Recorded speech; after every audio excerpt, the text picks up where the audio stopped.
All right, well, good Monday night, Monday evening, New York Jet fans and NFL fans. It is September 29th, 2025. It is 10:30, 10:29, whatever you want to say. And Monday Night Football just ended, and I have some numbers for you. Here are the numbers, okay? 0-4, 13 penalties taken for 101 yards. I actually think there was 15 penalties on the game against the Jets. 3 turnovers that the Jets gave up, and at least 1 or 2 balls that were punched out by the Jet defense that we couldn't recover. This is, again, their third loss by 1 score, okay? And if you take away half the penalties, if you take away 2 turnovers, and if you take away the brain fart of the punt returner taking a fair catch at the 3, maybe the Jets come away with a win. But this team has not shown anything. And I'm watching the postgame on SNY, and one of the commentators said that before the season started, Jet fans had low expectations. This is not going to be the team to take us out of the playoff drought. This team doesn't have enough talent. This team needs to, is not going to be able to compete that much during the year. And you know what? He says expectations that were so low aren't even being met. And you know what? Justin Fields, he had a 40-something yard rush for a touchdown. He rushed for a 2-point conversion. He threw for a touchdown pass. But his decision-making on the field is not that quick decision-making that is needed. I don't know if that could ever change. I don't know if that's just part of him as a player.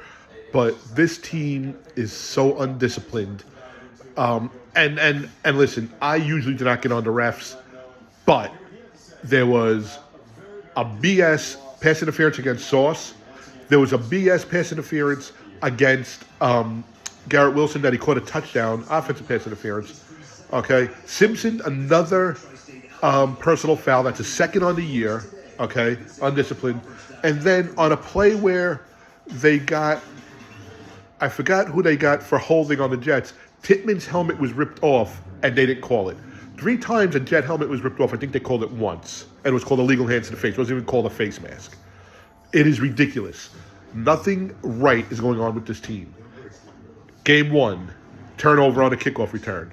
Okay? The first half ends with Nick Folk kicking a field goal, okay, and getting a 58-yard field goal. I mean, 40 years old, the freaking guy hits from 58 or 56 yards.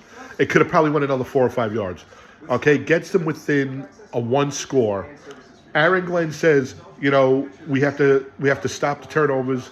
We have to stop the penalties. We got to get yardage. And the good thing is we're getting the ball to start the second half. Well, the kickoff to start the second half, the Jets fumbled. Okay? It is so bad. Okay? It is so bad to watch this team because I don't see any progress.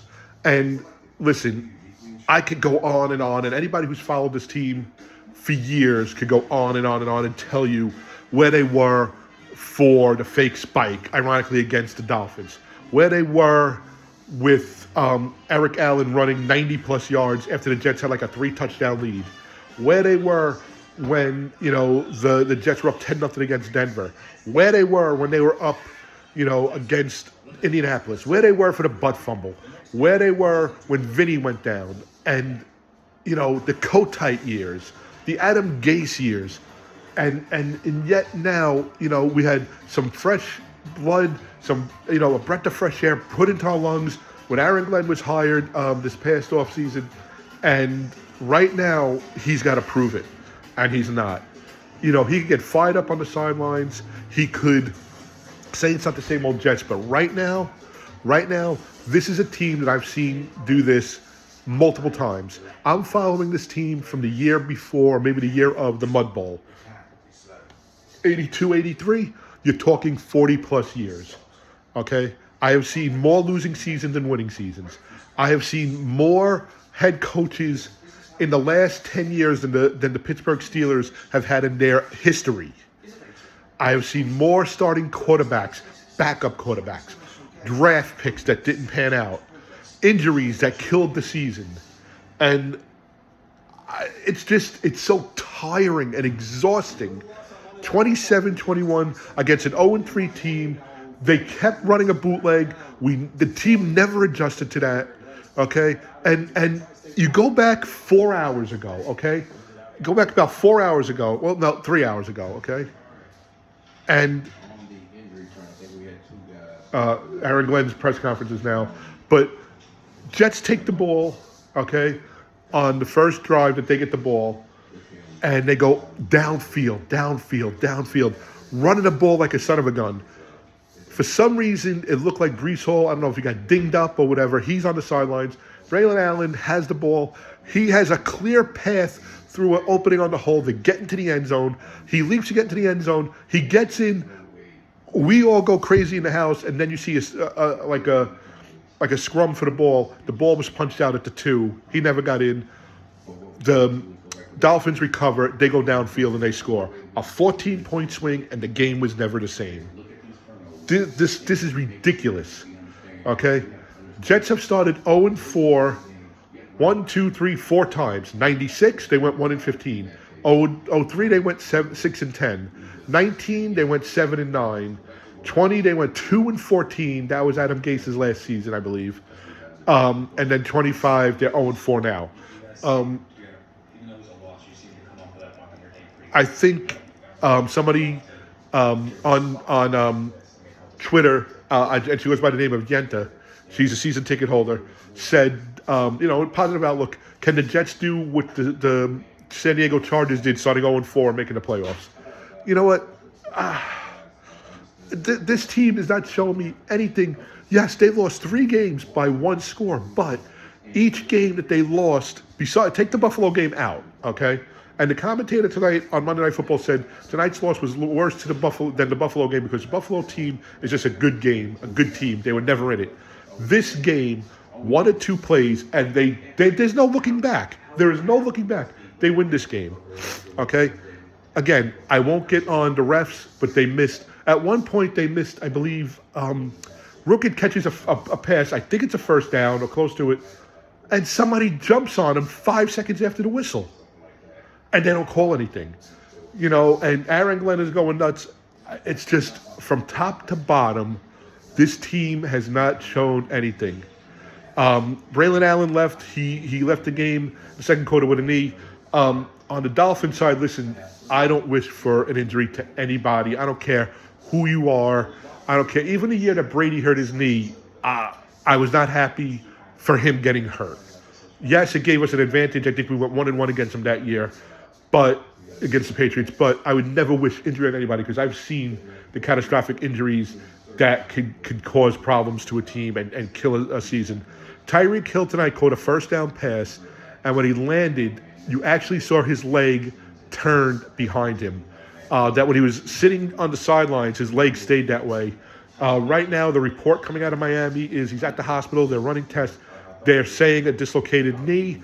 Then the commentators on Monday Night Football said, with a dislocated knee, then you have ligament damage and maybe torn ligaments and torn tendons. Listen, this is not good. We're an 0-4 team. We're at the bottom of the AFC East. I believe we're at the bottom of the AFC.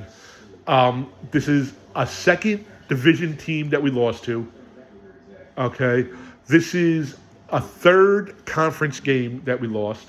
And I'm not even going to talk tiebreakers and playoffs and, you want to talk Jim Mora, playoffs. No. They just are not playing this. They're not playing to the level of the competition.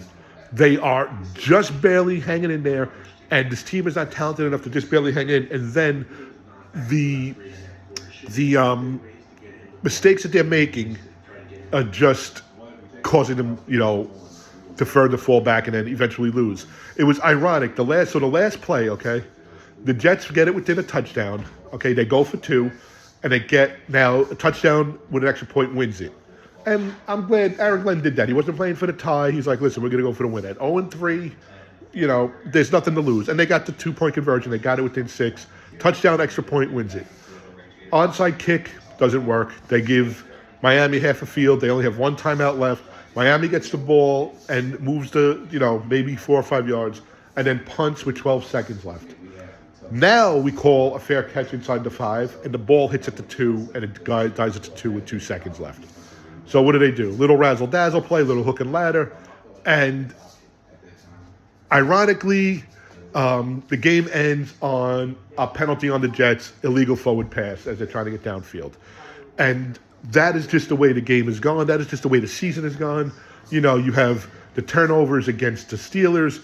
You have, just no competition against the Bills. The turnovers against Tampa Bay, letting Tampa Bay run all over you. The only thing tonight that really didn't happen was Tua didn't really run on them. The one time he did run and slid, he got hit and they threw 15 yards back on us. It is just a bad situation right now with this team. I don't know. Before the season started, I said, with some breaks falling our way, with playing above our skill level, we could get maybe 10-7 as a record, 10 wins. Not going to catch Buffalo. Buffalo's going to get you 14 wins, 13 wins. They may even go to 16 wins. Competition out there is, not where it used to be. Kansas City's not showing that. The Ravens are 1-3. But now I said, and then on the back end, I said, if they don't get these breaks, they're a 7-10 team. They keep playing like this. Somebody said 0-17. Somebody said 2-15. I don't know. I don't even want to talk about who we're playing next week because their fan base just travels just as well or probably even better than the Steelers. Okay, they're coming off a tie. And then, the next 4 games, home against the Cowboys, home in London against the Broncos, home against the Panthers, at the Bengals, and then they go to the bye. Okay, so that's 10-5, 10-12, 10-19, 10-26. I say every year, you want to establish yourself in September, you want to start making your move, and distinguish yourself, take yourself out of the pack and play meaningful games by Halloween. Thanksgiving, you're setting yourself up for a playoff run, and December, you're solidifying your spot. Right now, we're not even at Columbus Day, and we're looking. People are calling for Aaron Glenn's head. You got to give the coach 2-3 seasons, but he's preaching not same old Jets. He's preaching discipline. He's preaching execution. He's preaching a new culture. But right now, he's preaching, and the parishioners are not listening, or they're not acting like they listen. And I'm a church-going person, and you go and you can get the most heartfelt, emotional homily and speech from a priest or from somebody in church. And if you don't believe in it, and if you don't execute the way he's talking or what he's talking about, his preaching is just going to be lost. And that's where we are now. Right now, Aaron Glenn, I don't know if they need a players meeting only. I don't know if they need Aaron Glenn to go in there and kick some ass and maybe bench some people. But Aaron Glenn needs to put his stamp on this team right now. And it's gotta happen sooner or later. Now listen, you tell me again. Go back to the Kotite Parcells merge. 3-14, 3-14. I'm sorry, 3-13, 1-15. Parcells comes in 9-7 the following year, but there was talent on that Kotite team. I tweeted tonight actually, time for Aaron Glenn to call his buddy Bill Parcells to get some advice. Listen, call your mentor. I'm looking at Braylon Allen's fumble. Ironically, if he goes down while he's being tackled and doesn't try to get the touchdown, which I'm not taking away from him, it's not a fumble. But this is bad, and it keeps getting worse each week. Okay, time to move on. I probably won't watch any highlights. I'm going to listen to Aaron Glenn's press conference again. He had a quick one. It was up there maybe 2-3 minutes. But I'd love to hear what they have to say. Listen to press conference. I'm listening to the post game now. They're saying how Braylon Allen should have held the ball the right way. Same thing with Xavier Gibson. Braylon Allen actually got hurt, so he didn't play the rest of the game after the second quarter. our special teams without Nick Folk is nothing. So listen, it's this bad. We weren't going to San Fran this year to play in February, but I didn't think we'd be 0-4. At the very worst, I was thinking 2-2. Okay, I thought we'd win last week. I thought we'd win tonight, and I really thought we were going to steal that one from the Steelers.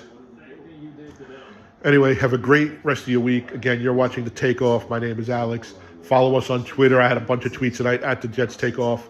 Is our Twitter handle. Email us at thejets.takeoff@gmail.com is our email address. And of course, as always, you can subscribe to this video. We're on YouTube. The Takeoff is our account name. At The Jets Takeoff is our channel. Love to hear from you. If you're going to the game next week, if you're at the game in Miami tonight, you're headed out to London, love to hear from the fans. I don't want it to be a complaining fest, a bitch fest, but it's just so tiring. Waited 8 days for this game, waited all night, had the home gate, tailgate. The mom and my wife made, tailgate food. We had the stuff up in our jet room, and you can see the stuff in my stuff in my jet room here in our family room. I'll go around, but just another exhausting time watching this team tonight. And I love this team, but it's just so rough. So anyway, have a great week, have a safe week, have a blessed week, whichever you say. Stay healthy and be safe.